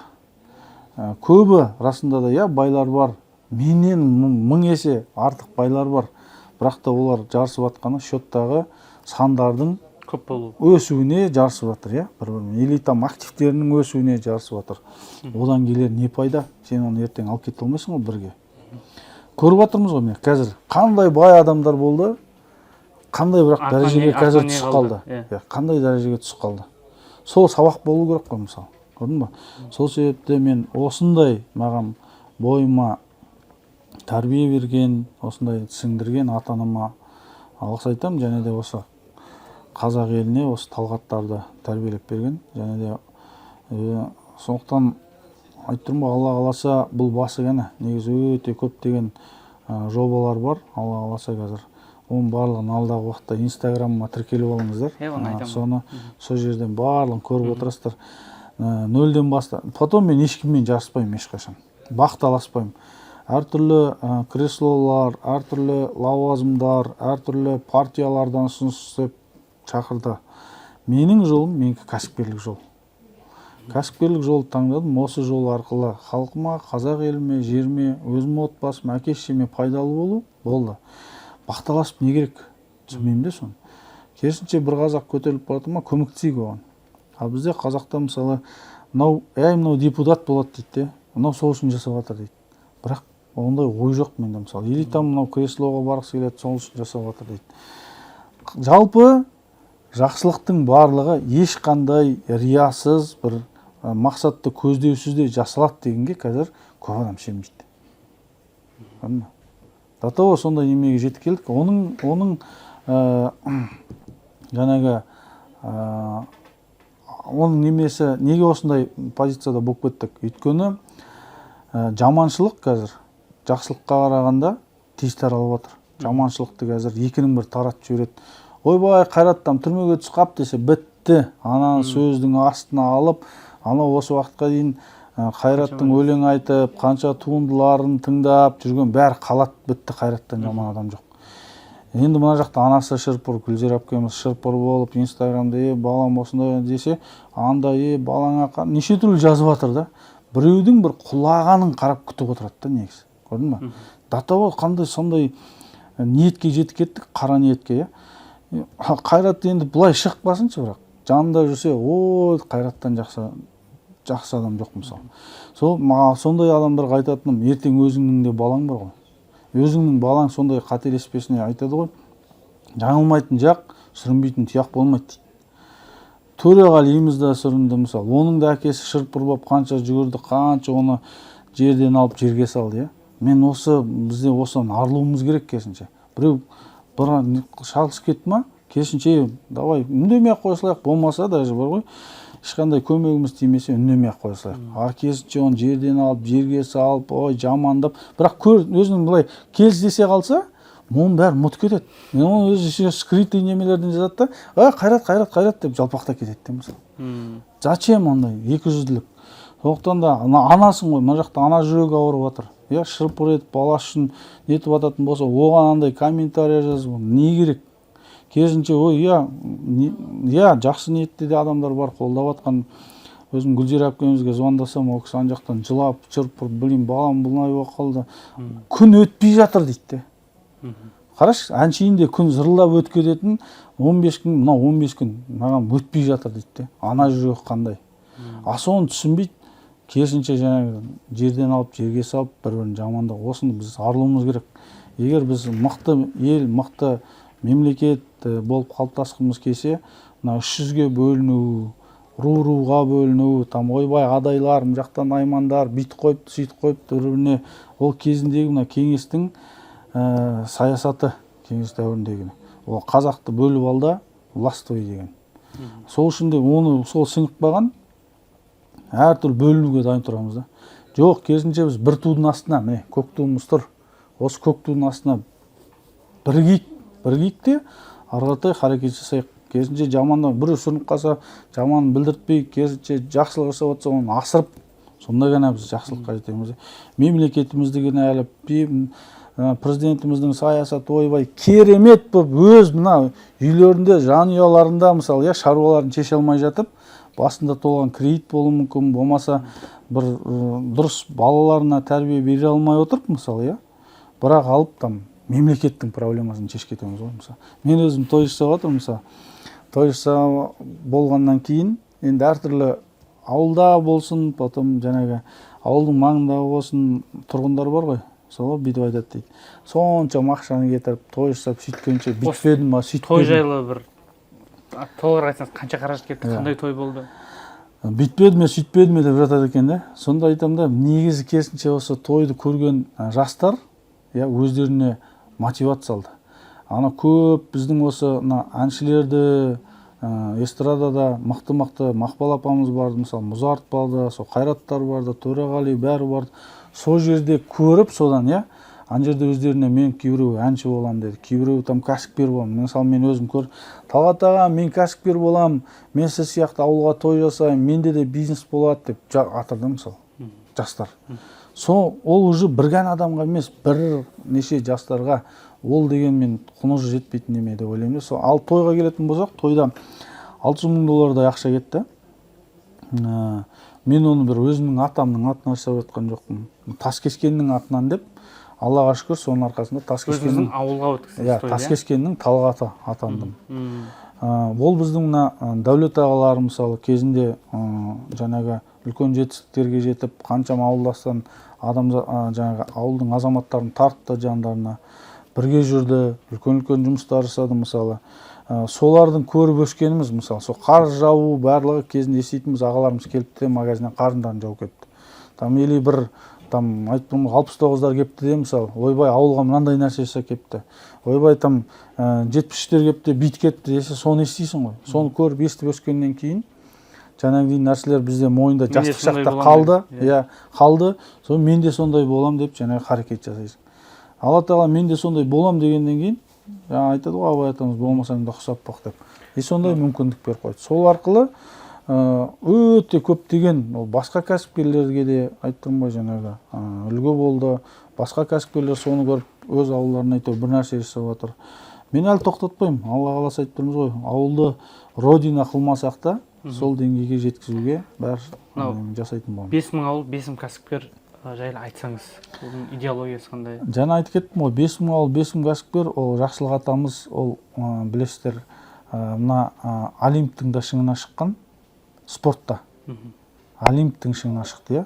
Ал енді еңбекте, кәсіпте, бизнесте еңбек ері деп, мысалы, үлкен атаққа ие болды. Ондай қазақта мен өзім батасын алдым, ол кісінің көз тірісінде барып, осы 5000 ауыл, 5000 кәсіпкер сол кісінің аузынан шықты. Кәсіпкерлерді біріктіретін жоба деп өзім түсіндім. Өзім сол себепті ұран қылып алдым. Енді айтып тұрмын ғой, розовый очки, сен енді жұмысты бастаған кезде әртүрлі аяқтан шалушылықтар, көре алмаушылықтар, сөз қылатындар пайда болады екен. Соны көрдім де, біраз қазір бәсеңсітіп қалдық, бірақ ол жоба міндетті түрде аяғына дейін барады, оны тоқтатпаймын. Бұл жоба, мысалы, батыстың кәсіпкерлерін шығыспен біріктіру. Жалпы Қазақстанның бүкіл аймақтарында қандай нақты нәтиже, ол ауыл шаруашылығы бойынша, болмаса өндіріс бойынша, болмаса білмеймін, қызмет көрсету саласы бойынша жасап жатқан бизнестен жетістікке жетіп жатқан адамдардың кәсіптерін дамыту, бір-бірімен тәжірибе алмасу. Мысалы, батыста жасалып жатқан бизнес, ол шығыста да жасауға болатын мүмкіндік. Соны осының барлығын біріктіріп, оны шетелге, Өзбекстанға апару, мысалы, Қырғызстанға апару. Әртүрлі кәсіп ол адамдар арқылы жасалады ғой. Көрдің ба? Мысалы, Қытайға шығу, мысалы, айттым ғой, қазір біздің серіктестерде олар давайте дейді. Ол жақта ақшаның ең үлкен пайызы 8% ғана. Білеш? 8%-бен саған ақша берсе, олар қуанады. А бізде 30-40%-ға дейін кетіп қалады, ойлаш. Сол себепте атақ негіз мемлекет қолдап отыр, 3%-бен ғана беріледі. Сонда инвестицияларды әкеліп, Қазақстанның экономикасына қолданып, күш біріктіріп, осындай жоба ол негіз. Осындай жобада ол АП-ға дейін барған, аппарат президенті. О жақта ұсынысталды 5000 ауыл, 5000 кәсіпкер. Астанада үлкен, сол Жақсылық Шүкемпіров атамыздың жаңағы спорт кешенінде, атына берілген спорт кешенінде 5000 кәсіпкер, өз сол жерге 5000 адам ғана сияткен. Көрдің бе, қалай айтылып кеткен? 5000 кәсіпкерді жинап, о жерде біздің мықты мынау Бауыржан Оспанов деген ағаларымыз сияқты кәсіпте жаңағы өте жақсы, өз ауылына керемет жаңағы нәтиже көрсетіп жатқан адамдарымыз, ағаларымыз. Одан кейін Родинадағы Иван Сауыр, мысалы, Иван Адамович, сол кісілердің тәжірибесі, қай жақта қандай мықты нәтиже көрсетіп жатқан кәсіпкерлер бар, солардың барлығын жинап, солардың бір-бірімен бизнес жасауына жағдай жасап, және де тәжірибемен бөлісу, осындай болған мақсат. Алла қаласа, ол мақсатты айттым ғой, жылдар бойы мен әлі жасалатынына сендім. өйткені кәсіпкерлер бәрібір бірігу керек. Мен Қытайға бардым. Осы қытайлық мына серіктестеріміз айтып тұрмын ғой, 3000 кәсіпкерлерді, міне мына сол Қытайға барғандағы мені олар кәсіпкерлер палатасына өздерінің мүшесі ретінде Қазақстаннан мен тұңғыш осы Цзиньцзян провинциясы бойынша мен тұңғыш қосылып отырмын соған. Осы жаңағы сертификатты берді. Мен ол жерде мүшемін қазір. Сол жердегі мына серіктестер, мен таң қалғаным, 30 жыл бір-бірімен партнер болып келе жатыр да, серіктес болып келе жатыр. Енді аналардың айтқанын көрсеңіз, жаңағы айтады, мына менің серіктесім дейді, 30 жылдық уже уақытпен тексерілді дейді. Қазір бұл маған бір 5-6 миллион доллар срочно керек болып тұр десе, даже бұл кемейді дейді маған. Мен өзім апарып беремін дейді бұған. Өзім апарып беремін, ешқандай расписка еш алмаймын дейді. И уақытында сұрамаймын, қашан қайтарасың деп дейді. Ойлашы, қандай көмек. А бізде 30 жыл қазір бізде серіктес болмақ түгіл. Қарап отырсақ, енді неше түрлі жаңағы серіктес болған бар ғой, соттасып жатыр бірімен, дос болып жүріп қырқысып жатыр мысалы, иә. Бір 2-3 жыл серіктес бола алмаймыз ғой. Неге қараймыз да мысалы? Неге Қытайлардың бізден несі артық? 2 бас, 4 көз, 4 қол жоқ қой. Тура біз сияқты адам. Даже түрлері бізден де онша емес, былай қарасаң мысалы. Ал енді қарасақ, бірақ осындай жағдайда, көрдің ба? Сондықтан да қай жерде жақсы нәрсе бар, біз оны үйренуіміз керек. Соң оны өзімізге алып келуіміз керек. 30 жыл бір жерде серіктес болшы, ойлашы, 8 направлениедағы бағыттағы құрылыста жаңағы бизнестерді басқарып отыр. Ол құрылыс саласы айттым ғой, жаңағы банк саласы да бар ол жерде. Өздерінің внутри уже ақшалары бар. И сол жерде тағы бір неме, Байзон деген біздің осы компанияға келіп істескен, ол сол компанияда 26 жыл болып жұмыс істеп отыр. 26 жыл бойы, ойлашы. Сол компанияға кірген кезде менеджер болып кірген, 20 жастағы, 22 жастағы там қыз болып, и қазір мен 50-ден асып кеткен мысалы. И жаңағы компаниядан 30% долясы бар. Өз жағдайын жасап тастаған бір жерде. Мына Мұхаммед Қонаев атамыз өте керемет айтқан екен, тал бір жерде тұрып көгереді деп.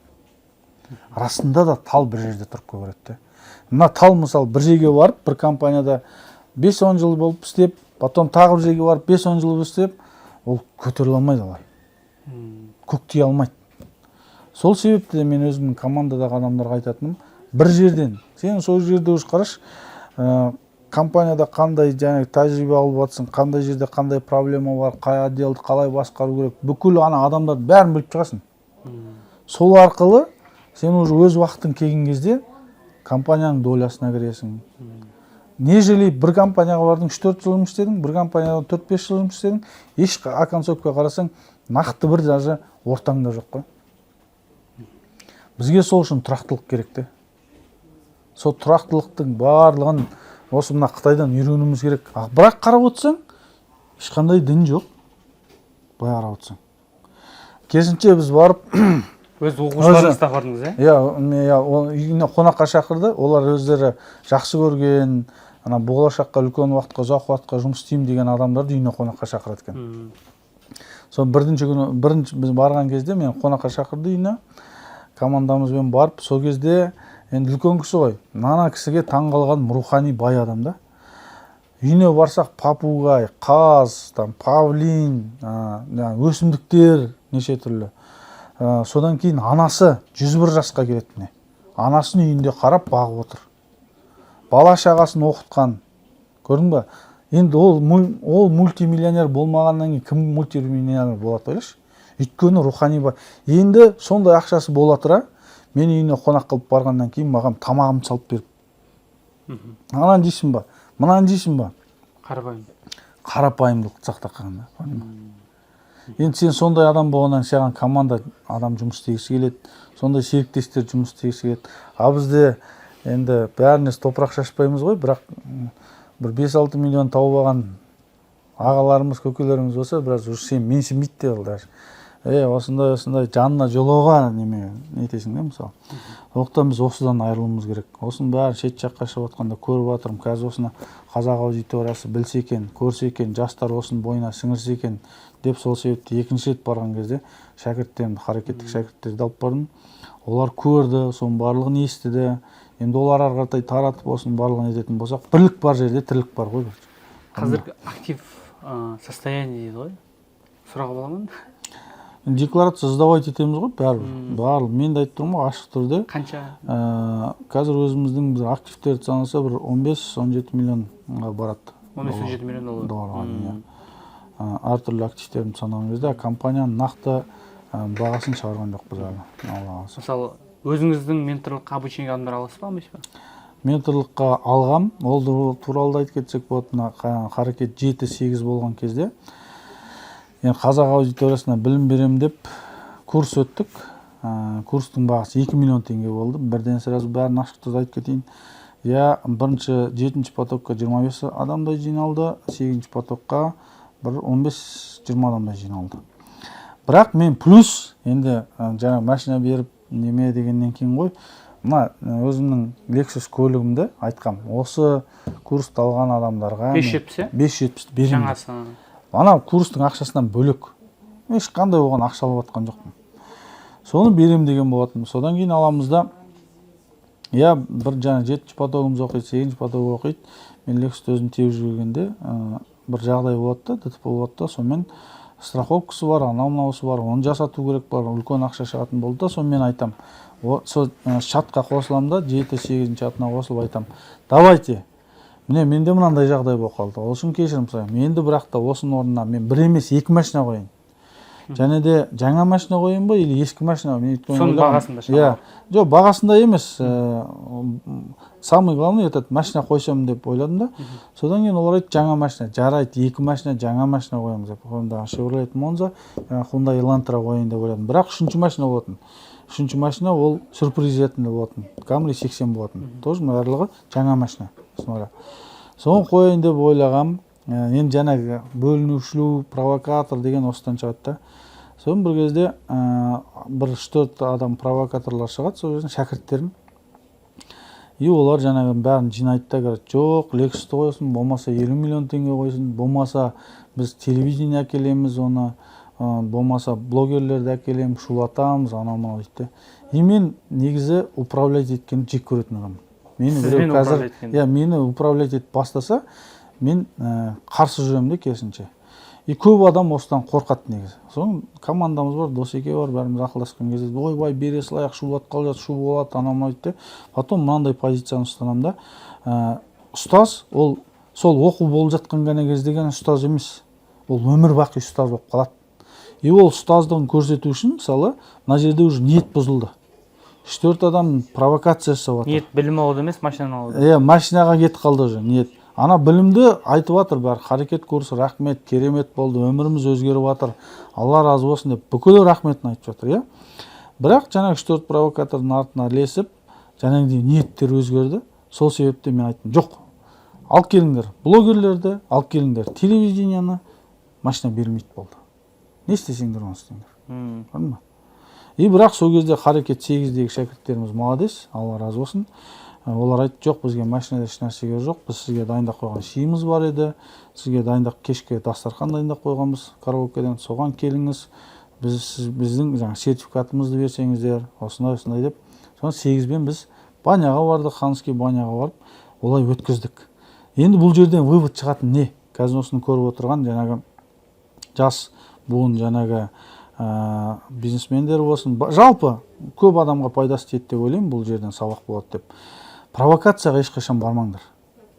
Провокацияға барам деп қаңтар оқиғасы болды. Қарапайым қазақ сол жерде страдать еткен. Ана адамдардың жақсы ойлары, білмеймін, соны ұйымдастырған адамдардың да ішке ойлары аспады, бірақ қарапайым қазақ қырылды артында.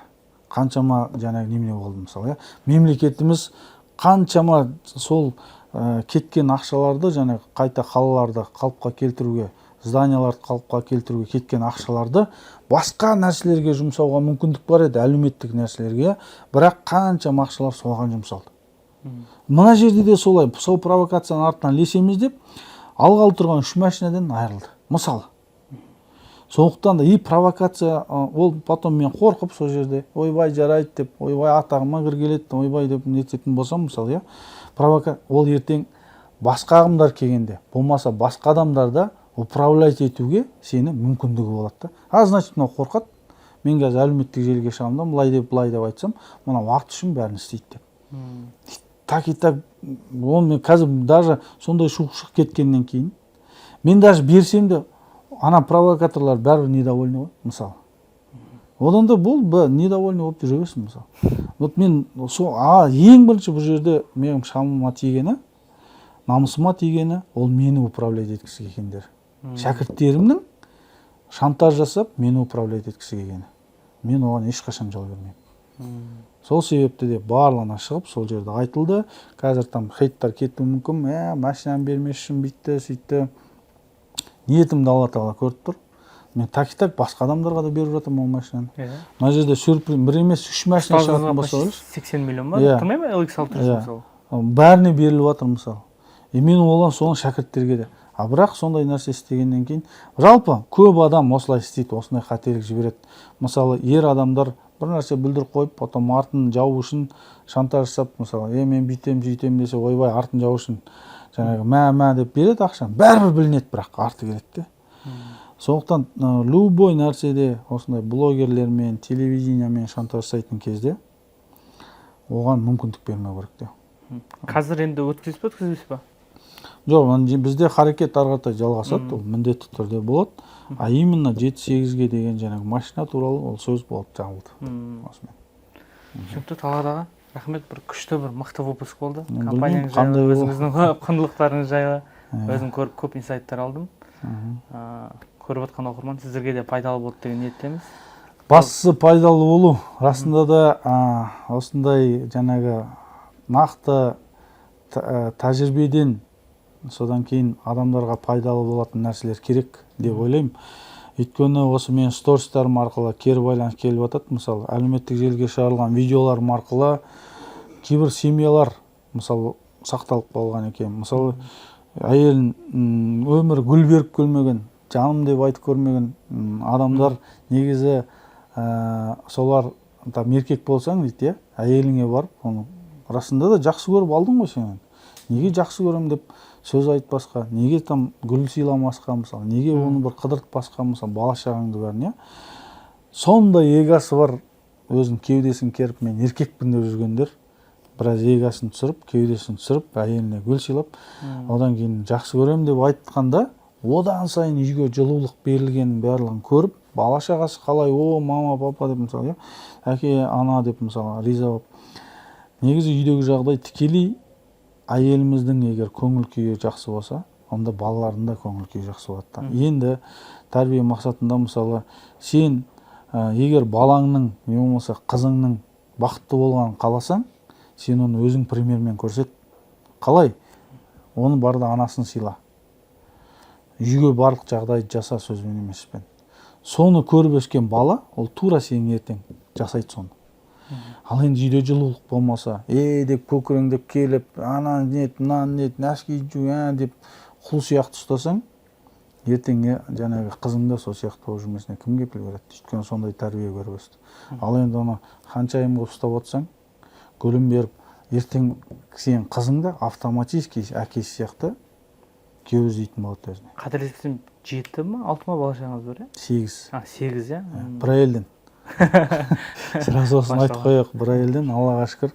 Сондай сеніп, барлығын сенің тілеулес, тілектесің болып отырғаннан кейін, қалай оған жасамасқа, мысалы. Осы сол мен сондай нәрселерді кері байланыстарды алып атқаннан үнемі әйтпесе сторис жүргізу, өзің білесің қаншама жаңағы уақыт оған, энергия кетеді тоже. Жаңағы соны көріп, мен тәге осылай әйеліме жақсы көрдім деп айттым. Неме өте бөлек сезім екен ғой, бала шағам риза болып жатыр.